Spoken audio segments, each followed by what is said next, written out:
दोस्तों, मेरा नाम परमजीत। इस वीडियो में एक होर किताब का रिव्यू लैके पेश होया हाँ, जिसका कि नाम है रिच डैड पुअर डैड, जिसके कि राइटर हैं रॉबर्ट टी कियोसाकी। तो मंजिल द्वारा प्रकाशित की गई है, जिसका प्राइस है 295। तो तहानू तकरीबन 200 या 220 के लगभग आसानी नाल प्राप्त हो जाएगी। जेकर लेखक बारे गल करिए रॉबर्ट टी कियोसाकी बारे, तो रिच डैड पुअर डैड किताब तो बिना उन्होंने दो होर किताबां आ चुकियां ने, जो कि बिजनेस स्कूल और 21वीं सदी का व्यापार या बिजनेस। तो ये दो किताबों का रिव्यू भी जल्द ही करांगे। तो पहला आप इस किताब बारे गल करते हैं। जो विदेशी राइटरां की गल करते हैं, वो चाहे बिजनेस दी किताबां लिखण, तो उन्होंने जो एग्जाम्पल होंदियां ने, जो स्टोरियां होंदियां ने, वो काबिले तारीफ होंदियां ने, जो कि अपने भारतीय राइटरां दे विच बहुत ज़्यादा मिसिंग होंदियां ने।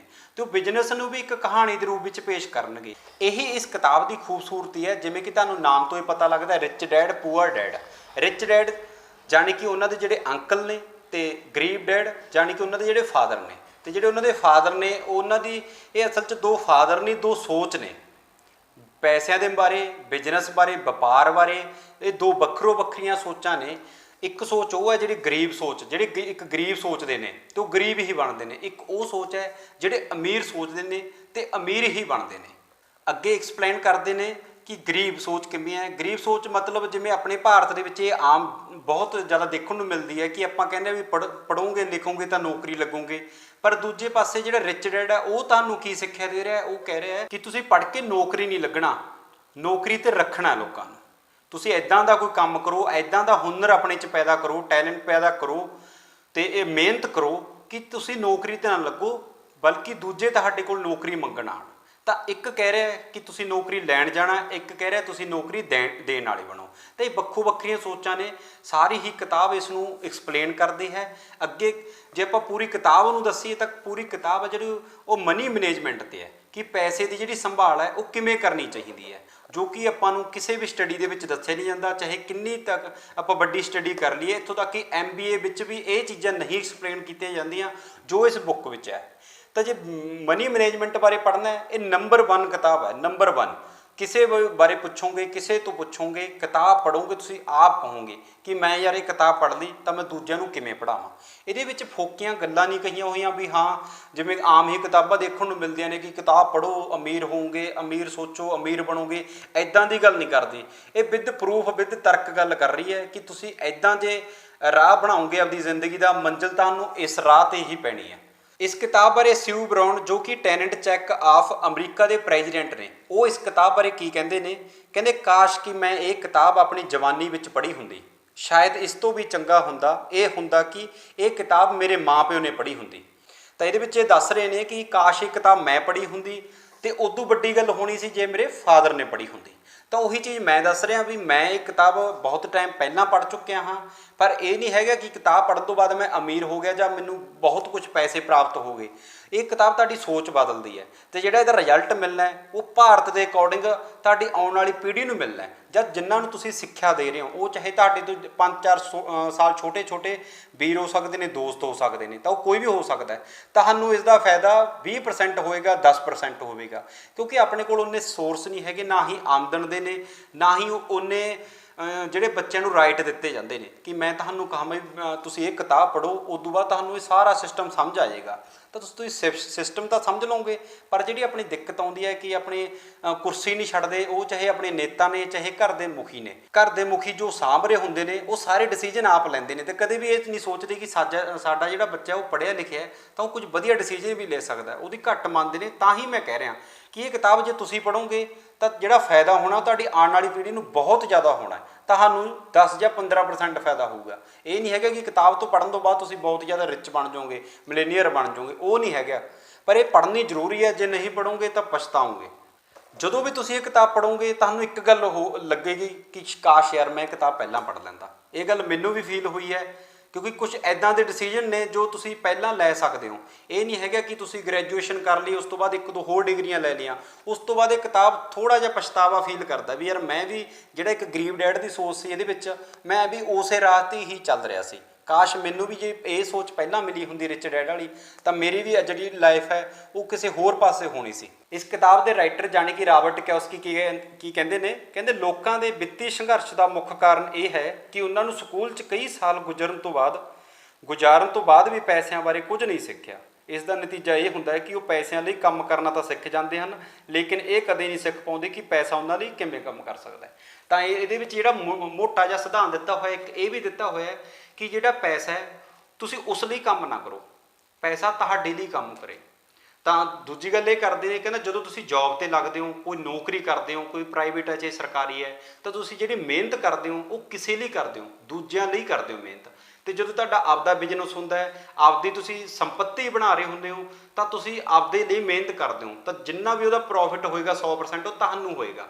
ਜੇ ਤੁਸੀਂ ਕੋਈ ਜੌਬ ਕਰਦੇ ਹੋ ਤਾਂ ਤੁਸੀਂ ਆਪਦੀ 100% ਮਿਹਨਤ ਕਰਦੇ ਹੋ ਨਾ ਉਹਦੇ ਵਿੱਚ, ਤਾਂ ਸਾਨੂੰ 1-ਅੱਧਾ% ਮਸੀ ਫਾਇਦਾ ਹੁੰਦਾ ਹੈ। ਕੋਈ ਪ੍ਰਮੋਸ਼ਨ ਮਿਲਣ ਦੇ ਚਾਂਸ ਨੇ ਜਿਹੜੇ ਬਹੁਤ ਘੱਟ ਰਹਿੰਦੇ ਨੇ, ਤਾਂ ਪ੍ਰਮੋਸ਼ਨ ਵੀ ਕੀ ਮਿਲ ਜਾਏਗਾ ਉਸਦਾ, ਜਿਹੜੀ ਇਨਕਮ ਹੋਏਗੀ, ਜਿਹੜਾ ਪ੍ਰੋਫਿਟ ਹੋਏਗਾ। ਤਾਂ ਇਹੀ ਚੀਜ਼ਾਂ ਬਾਰੇ ਕਿਤਾਬ ਦੱਸ ਰਹੀ ਹੈ। ਪਰ ਆਪਣੇ ਜਿਵੇਂ ਆਪਾਂ ਆਮ ਹੀ ਦੇਖਦੇ, ਆਪਣੇ ਹੁੰਦਾ ਕੀ ਹੈ, BA ਕਰ ਲਈ, MA ਕਰ ਲਈ, BCA MCA PhD ਕਰ ਲਈ, ਫਿਰ ਵੀ ਬੇਰੁਜ਼ਗਾਰ।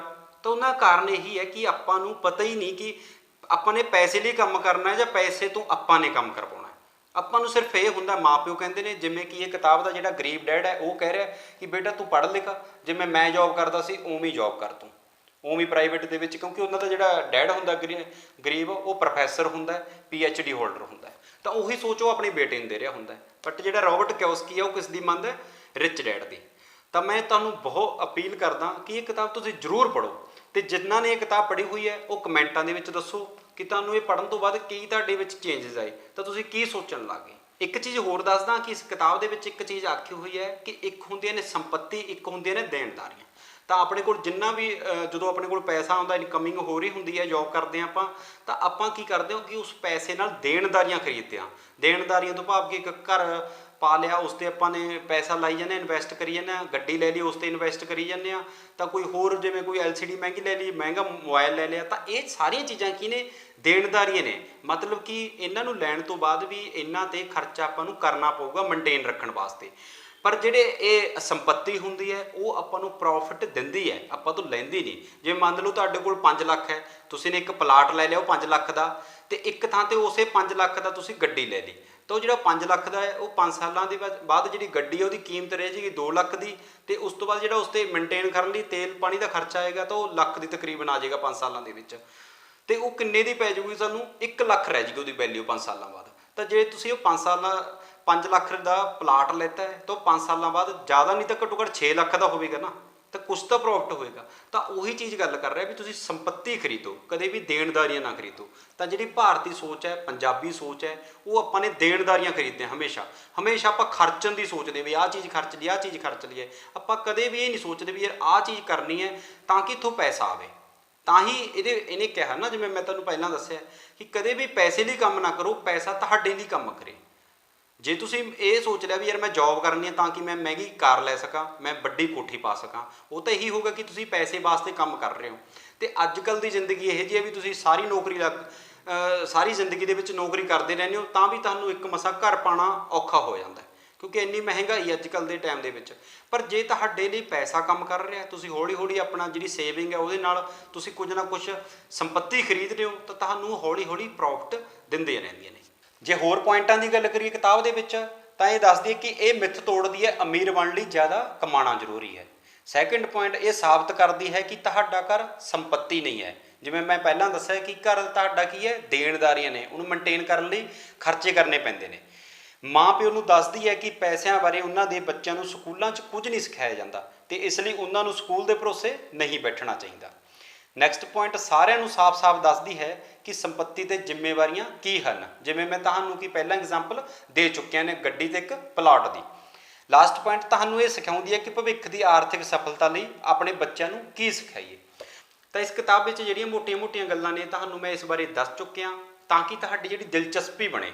ਇੱਕ ਗੱਲ ਹੋਰ, ਤੁਸੀਂ YouTube ਚੈਨਲ 'ਤੇ ਜਦੋਂ ਸਰਚ ਕਰੋਗੇ ਰਿਚ ਡੈਡ ਪੂਅਰ ਡੈਡ ਕਿਸੇ ਵੀ 'ਤੇ, ਤੁਹਾਨੂੰ ਬਹੁਤ ਸਾਰੀਆਂ ਵੀਡੀਓ ਮਿਲ ਜਾਣਗੀਆਂ, ਸਮਰੀ ਵਾਲੀਆਂ ਮਿਲ ਜਾਣਗੀਆਂ, ਤੁਹਾਨੂੰ ਇਹਦੀ ਆਡੀਓ ਬੁੱਕ ਮਿਲ ਜਾਏਗੀ, ਬਹੁਤ ਚੀਜ਼ਾਂ ਮਿਲ ਜਾਣਗੀਆਂ। ਪਰ ਮੈਂ ਤੁਹਾਨੂੰ ਸੁਜੈਸ਼ਨ ਕਰਦਾ ਕਿ ਕਿਤਾਬ ਤੁਸੀਂ ਲੈ ਕੇ ਪੜ੍ਹੋ। मैं भी अज तक जिन्नियां वीडियो बनाइया ने ਜਾਂ ਅੱਗੇ ਵੀ ਕਦੇ ਬਣਾਉਂਗਾ मैं कदे भी ਸਮਰੀ नहीं ਤੁਹਾਨੂੰ ਦੱਸੂਗਾ। मेरा वीडियो ਬਣਾਉਣ ਦਾ ਮਕਸਦ ਇੱਕ ਇਹ ਹੁੰਦਾ ਕਿ ਤੁਹਾਡੀ ਦਿਲਚਸਪੀ ਪੈਦਾ ਹੋਵੇ, ਤੁਸੀਂ ਕਿਤਾਬ ਪੜ੍ਹੋ, ਨਾ ਕਿ ਤੁਸੀਂ ਮੇਰੀ 5 ਮਿੰਟ 10 ਮਿੰਟ ਦੀ ਵੀਡੀਓ ਦੇਖ ਕੇ ਤੁਸੀਂ ਕਹੋ ਵੀ ਹਾਂ ਅਸੀਂ ਨੇ ਸਿੱਖ ਲਿਆ। ਉਹ ਜਸਟ ਸਿੱਖਿਆ ਕੀ ਹੁੰਦਾ, 5 ਮਿੰਟ ਦੀ ਫੀਲਿੰਗ ਹੁੰਦੀ ਹੈ। ਜਦੋਂ ਤੁਸੀਂ ਕੋਈ ਚੰਗੀਆਂ ਚੰਗੀਆਂ ਚੀਜ਼ਾਂ ਸੁਣ ਲੈਂਦੇ ਹੋ, ਇੱਕ ਵਾਰ ਤੁਹਾਡੇ ਦਿਮਾਗ 'ਚ ਇੱਦਾਂ ਲੱਗਦਾ ਵੀ ਉਹ ਰਹਿ ਗਈਆਂ ਚੀਜ਼ਾਂ, ਪਰ ਜਿੰਨਾ ਚਿਰ ਤੁਸੀਂ ਉਹ ਪੜ੍ਹਦੇ ਨਹੀਂ, ਉਸ ਚੀਜ਼ ਨੂੰ ਫੀਲ ਨਹੀਂ ਕਰਦੇ, ਉਸ ਨੂੰ ਅੰਡਰਸਟੈਂਡ ਨਹੀਂ ਕਰਦੇ, ਉਸ ਤੋਂ ਬਾਅਦ ਕਿਸੇ ਨਾਲ ਡਿਸਕਸ਼ਨ ਨਹੀਂ ਕਰਦੇ, ਉਹਨਾਂ ਟਾਈਮ ਤੁਹਾਡੇ ਚੀਜ਼ ਉਹ ਪੱਲੇ ਨਹੀਂ ਪੈਂਦੀ। ਤਾਂ ਮੈਂ ਤੁਹਾਨੂੰ ਇਹ ਬੇਨਤੀ ਕਰਦਾ ਕਿ ਕਦੇ ਵੀ ਵੀਡੀਓ ਨਾ ਦੇਖੋ ਬੁੱਕਸ ਬਾਰੇ ਕਿ ਹਾਂ ਮੈਂ ਇਹ ਬੁੱਕਸ ਦੀ ਬਸ ਜਸਟ ਸਮਰੀ ਪੜ੍ਹ ਲੈਣਾ, ਮੈਨੂੰ ਇਹ ਪੂਰੀ ਕਿਤਾਬ ਨਾ ਪੜ੍ਹਨੀ ਪਵੇ। ਤਾਂ ਮੇਰੀ ਇਹੀ ਸੁਜੈਸ਼ਨ ਹੈ ਤੁਹਾਨੂੰ ਕਿ ਹਮੇਸ਼ਾ ਕਿਤਾਬ ਪੜ੍ਹਨੀ ਹੈ, ਰਿਵਿਊ ਲਓ, ਉਹ ਤੋਂ ਜਾਣੋ, ਉਹ ਤੋਂ ਕਿਉਰਿਓਸਿਟੀ ਪੈਦਾ ਕਰੋ, ਉਹ ਚੀਜ਼ ਦਾ ਫਾਇਦਾ ਹੋ ਸਕਦਾ ਹੈ। ਕਿਉਂਕਿ ਜਦੋਂ ਤੁਸੀਂ ਕਿਤਾਬ ਪੜ੍ਹੋਗੇ ਤਾਂ ਤੁਹਾਨੂੰ ਪਤਾ ਹੋਵੇਗਾ ਅਸਲ 'ਚ ਇਹਦੇ ਵਿੱਚ ਗੱਲ ਕਿਸ ਚੀਜ਼ ਦੀ ਕੀਤੀ ਗਈ ਹੈ। ਤਾਂ ਅੱਜ ਦੀ ਵੀਡੀਓ ਦੇ ਵਿੱਚ ਇੰਨਾ ਹੀ। ਇਹ ਵੀਡੀਓ ਤੁਹਾਨੂੰ ਕਿਵੇਂ ਲੱਗੀ ਕਮੈਂਟ ਦੇ ਵਿੱਚ ਜ਼ਰੂਰ ਦੱਸਣਾ। ਨੈਕਸਟ ਵੀਡੀਓ ਕਿਸ ਕਿਤਾਬ 'ਤੇ ਬਣੇ ਉਹ ਵੀ ਜ਼ਰੂਰ ਦੱਸਣਾ। ਧੰਨਵਾਦ।